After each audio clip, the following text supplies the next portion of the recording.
Next topic जो इस बारे में हम बात करना चाहेंगे वो है स्कैवेंजिंग।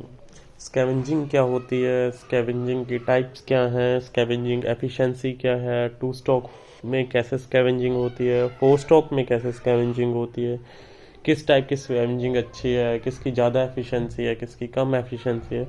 इन सब टॉपिक्स के बारे में हम बात करेंगे इस टॉपिक में। बेसिकली स्कैवेंजिंग क्या होती है? स्कैवेंजिंग सिंपली एक प्रोसेस है जिसके हम क्या करते हैं, एग्जॉस्ट गैस को रिमूव करते हैं हम with the help of fresh air को हम अंदर ड्रॉ करते हैं। ठीक है, फ्रेश एयर आती है, एग्जॉस्ट गैस को पुश करती है एग्जॉस्ट वॉल, एग्जॉस्ट पोर्ट या एग्जॉस्ट वॉल से वो है एग्जॉस्ट गैस बाहर निकल जाती है, बिकॉज कि फ्रेश एयर आएगी, पुश करेगी एग्जॉस्ट गैस को, एग्जॉस्ट गैस बाहर निकलेगी। इस प्रोसेस को हम बोलते हैं स्कैवेंजिंग। ठीक है, अब स्कैवेंजिंग एफिशिएंसी किसको बोलेंगे हम? ठीक है, तो उसमें क्या है, कितनी अमाउंट ऑफ हमारे पास फ्रेश एयर अवेलेबल है इनसाइड द सिलेंडर। ठीक है, जब हमारा कंप्रेशन स्टॉक की बिगिनिंग होगी, ठीक है, उसको हम बोलेंगे स्कैवेंजिंग एफिशिएंसी।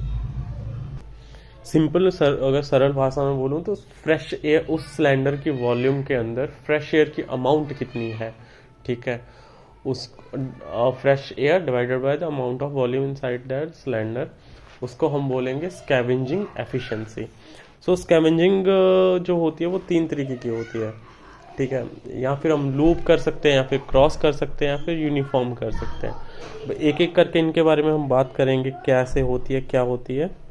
ओके, अब पहले हम लूप और क्रॉस स्कैवेंजिंग के बारे में बात करेंगे। इनके बारे में बेसिकली ज़्यादा डिस्कशन नहीं है हमारे हमारे पास। तो इसमें अब हमारा जो क्रॉस स्कैवेंजिंग होता है, इसके अंदर क्या होता है, जो एग्जॉस्ट और इनलेट पोर्ट और एग्जॉस्ट पोर्ट होते हैं, ठीक है, वो अपोजिट साइड पे होते हैं। लाइक अपना फर्स्ट वाला पोर्ट है जो स्टारबोर्ड साइड है, तो नेक्स्ट वाला पोर्ट होगा वो पोर्ट साइड होगा। ठीक है, तो इसके अंदर क्या होगा, जैसे अब हमारे स्टारबोर्ड साइड से इनलेट एयर आई, ठीक है, उस एयर ने जो एग्जॉस्ट के अंदर प्रेजेंट है उसको पुश करके हमारा स्टारबोर्ड साइड जो एग्जॉस्ट पोर्ट है उसकी तरफ धकेला। ठीक है, इस क्रॉस स्कैवेंजिंग में ये होता है। और लूप स्कैवेंजिंग में अगर हमने क्या किया, एग्जॉस्ट पोर्ट और इनलेट पोर्ट एक ही साइड पे दे दिया, लाइक स्टारबोर्ड साइड पे दोनों ही पोर्ट दे दिया हमने। ठीक है, तो इसमें क्या होगा, एयर आएगी इनलेट पोर्ट से नीचे से, ठीक है, और वो क्या करेगी, पुश करे, फिर ऐसे घूम के ऊपर जाएगी। ऑफ कोर्स एयर ऊपर जाएगी, को और कहीं जाने की तो उसको जगह नहीं है, तो आएगी तो फिल करेगी वॉल्यूम ऊपर की। ठीक है, ऊपर की वॉल्यूम को फिल करते करते जो हमने एग्जॉस्ट पोर्ट दे रखा है, ठीक है, उससे जो हमारी है एग्जॉस्ट गैस बाहर निकल जाएगी। ठीक है, पर इन दोनों स्कैवेंजिंग में क्या है ना, जैसे एग्जॉस्ट अपना लूप और क्रॉस स्कैवेंजिंग में क्या इसकी गंदी बात क्या है ना, कि इस दोनों टाइप की स्कैवेंजिंग में क्या है, इसकी पूरी एफिशिएंसी रहती है। अब इसका रीज़न क्या है, पूरी एफिशिएंसी रहने का रीज़न ये है कि कुछ जैसे हमारी नीचे से गैस आई, ऊपर से गैस गई, ठीक है, तो ये पूरी वॉल्यूम को कवर नहीं कर पाते। लाइक एग्जॉस्ट पोर्ट, कुछ पोर्ट नीचे देने, ऐसा नहीं कंबर्शन स्टेज में तुम एग्जॉस्ट पोर्ट दे दोगे, ठीक है, एग्जॉस्ट पोर्ट तुम्हें नीचे देना पड़ेगा ना कुछ। ठीक है, और क्योंकि पोर्ट बंद खुल नहीं सकते, वो वॉल्व की तरह नहीं है, वो पोर्ट अपना पिस्टन नीचे जाएगा तब वो खुलेंगे, पिस्टन ऊपर आएगा तब वो बंद होंगे, उनका ये वाला सिनेरियो रहता है। ठीक है, तो कुछ अमाउंट ऑफ जो एग्जॉस्ट गैस है वो ऊपर बच जाती है, ठीक, ऊपर वाले टॉप वाले एरिया में, इन दोनों प्रोसेसेस में वो बच जाती है। इसलिए जो मॉडर्न इंजन है, जो नए इंजन है, उसमें हम यूज़ करते हैं यूनिफॉर्म स्कैवेंजिंग। इसमें हमने पोर्ट्स की जगह, एग्जॉस्ट पोर्ट की जगह पे हमने एग्जॉस्ट वॉल लगा लिया है। ठीक है, इसमें क्या होता है, मैक्सिमम अमाउंट ऑफ जो एग्जॉस्ट गैस है वो रिमूव हो जाती है, maximum amount of exhaust gas है वो रिमूव होती है, और इसकी सबसे ज़्यादा स्कैवेंजर एफिशिएंसी सबसे ही ज़्यादा रहती है इसके अंदर। क्यों? क्योंकि नीचे से अपना स्कैवेंज पोर्ट से हमारे आई, इनलेट पोर्ट से हमारी एयर आई, ठीक है, उसने क्या किया, नीचे से वो प्रॉपर ऊपर तक गई। ठीक है, जहाँ पे एग्जॉस्ट वॉल्व भी ऊपर तक गई, और जितनी एग्जॉस्ट गैस थी वो सारी की सारी उसने बाहर निकालने में मदद कर दी।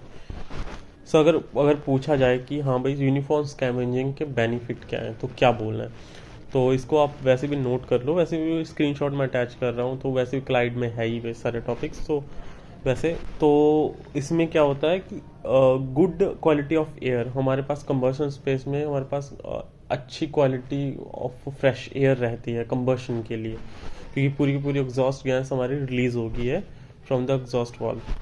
अगर हमारे पास फ्रेश विदाउट कंबशन पार्टिकल, हमारे फ्रेश ज़्यादा फ्रेश एयर हमारे पास अवेलेबल है, तो हमारे पास ज़्यादा कंप्लीट कंबशन होगी, बेटर कंबशन होगी। अगर बेटर कंबशन होगी तो हमारी थर्मल एफिशिएंसी उतनी ज़्यादा अच्छी रहेगी। अगर हमारी थर्मल एफिशिएंसी इतनी बहुत ज़्यादा अच्छी रहेगी तो हमारी फ्यूल कंजप्शन कम होगी, हमें कम अमाउंट ऑफ फ्यूल में उतनी एनर्जी हमारी प्रोड्यूस हो जाएगी जितनी एनर्जी हमें चाहिए। अब हम बात करेंगे कि 4 स्ट्रोक में कैसे स्कैवेंजिंग होती है और 2 स्ट्रोक में हमारे मॉडर्न इंजन में कैसे स्कैवेंजिंग होती है। ठीक है, जो 4 स्ट्रोक है उसमें 2 फेजेस में स्कैवेंजिंग होती है। पहला उसमें यूनिफॉर्म स्कैवेंजिंग होगी, फिर उसमें लूप स्कैवेंजिंग होगी। यूनिफॉर्म स्कैवेंजिंग में क्या है, नीचे से ऊपर जाती है एयर, नीचे से इनलेट एयर आई, ऊपर की तरफ वो सारी की सारी एयर गई, या एग्जॉस्ट वॉल एग्जॉस्ट है नीचे से ऊपर ट्रैवल कर रही है, वो ना ही लूप में ट्रैवल कर रही है ना ही क्रॉस ट्रैवल कर रही है। एग्जॉस्ट गैस नीचे से ऊपर की तरफ ट्रैवल करती है, एक यूनिफॉर्म फ्लो में ट्रैवल करती है यूनिफॉर्म स्कैवेंजिंग में। वो तो आप डायग्राम देख के ऑफ कोर्स रिलेट कर ही लोगे। तो 4 स्ट्रोक में दो के हमने जो भी बात किया है 2 तरीके से होती है, एक यूनिफॉर्म होती है, एक लूप स्कैवेंजिंग होती है। अब यूनिफॉर्म कब होती है, जैसे हमारा जो पिस्टन है वो बीडीसी को पार करेगा ड्यूरिंग एग्जॉस्ट स्टेज, जैसे तब हमारा एग्जॉस्ट वॉल्व ओपन होगा पर इनलेट वॉल्व बंद होगा। तो जैसे पिस्टन मूव करेगा तो पिस्टन के पुश से वो सारी की सारी एग्जॉस्ट गैस एग्जॉस्ट वॉल्व से बाहर निकल जाएगी। ठीक है, बट हम क्या करते हैं अगर हम आगे के टॉपिक्स में टाइमिंग डायग्राम आएगी तो हम क्या करते हैं ना, ओवरलैप पीरियड दे के रखते हैं कि ना दोनों उस समय क्या होता है, हमारा एग्जॉस्ट वॉल्व और इनलेट वॉल्व दोनों ही ओपन रहते हैं। ठीक है, तो इस समय क्या होगा, जब जो अभी यूनिफॉर्म स्कैवेंजिंग तो समझ आ गया ना कि जब पिस्टन ने अपना एग्जॉस्ट स्टॉक चालू किया तो पिस्टन के अपवर्ड मूवमेंट से कंप्रेशन हुई, तो कंप्रेशन एग्जॉस्ट गैस बाहर निकल रही है, एक यूनिफॉर्म फ्लो हो रहा है, तो यूनिफॉर्म स्कैवेंजिंग होगी जब हुई होगा। तो दूसरी स्कैवेंजिंग जब कब होगी, जब हमारा पिस्टन टीडीसी पे पहुंचने वाला होगा, बिफोर टीडीसी। तो हमारा इनलेट वॉल्व पहले ओपन हो जाता है बिफोर टीडीसी। ठीक है, तो इसमें क्या होगा, फिर वो इनलेट वॉल्व अगर ओपन हो गया तो एयर हमारी आएगी, तो एग्जॉस्ट वॉल्व भी खुला है तो एग्जॉस्ट वॉल्व से बाहर निकल जाएगी, तो ये एक लूप की तरह हो जाएगा क्योंकि सेम प्लेन पे प्रेजेंट है ना, तो एक लूप की तरह हो जाएगा। तो इस फेज में हमारी 4 स्ट्रोक के अंदर 2 टॉपिक क्लियर हो गया। 4 स्ट्रोक के अंदर 2 तरीके की होती है, एक लूप होती है, एक होती है यूनिफॉर्म होती है, और किस किस समय होती है ये भी क्लियर हो गया। 2 स्ट्रोक के अंदर हमारी सिंपली हमारी अपनी यूनिफॉर्म स्कैवेंजिंग होती है। सिंपल, जब हमारा पिस्टन नीचे मूव करता है, हमारा इनलेट पोर्ट्स को खोलता है, तो वैसे तो एग्जॉस्ट वॉल्व अगर टाइमिंग डायग्राम के हिसाब से देखें तो पहले खुला 50 डिग्री बिफोर बीडीसी खुल जाता है, बट और जो इनलेट वॉल्व है 35 डिग्री बिफोर बीडीसी खुल जाता है। तो एग्जॉस्ट वॉल्व पहले से ओपन होती है, उससे तो एयर एग्जॉस्ट प्रेशराइज्ड है तो जा ही रही होती है बाहर, बट जैसे इनलेट पोर्ट ओपन होता है तो नीचे से एग्जॉस्ट वॉल्व खुला है 35 डिग्री बिफोर बीडीसी, तो नीचे से ऊपर एग्जॉस्ट गैस को बाहर निकालना वो स्टार्ट कर देती है।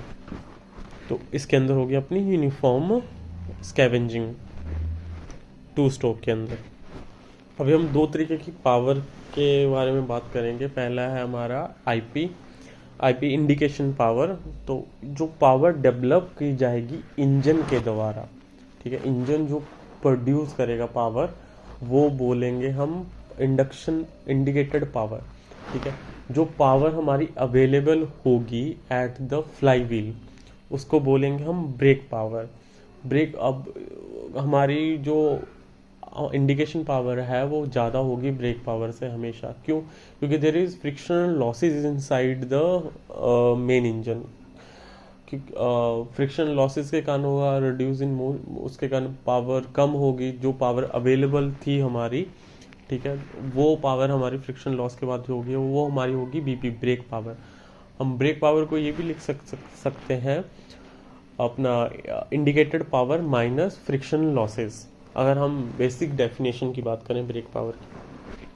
अब मैकेनिकल एफिशिएंसी जो होती है उसमें हम इंक्लूड करते हैं कि हमारे फ्रिक्शनल लॉसेस के कारण जो है हमारा कितना लॉस हुआ है पावर का, वो होता है हमारा brake power divided by indicated power.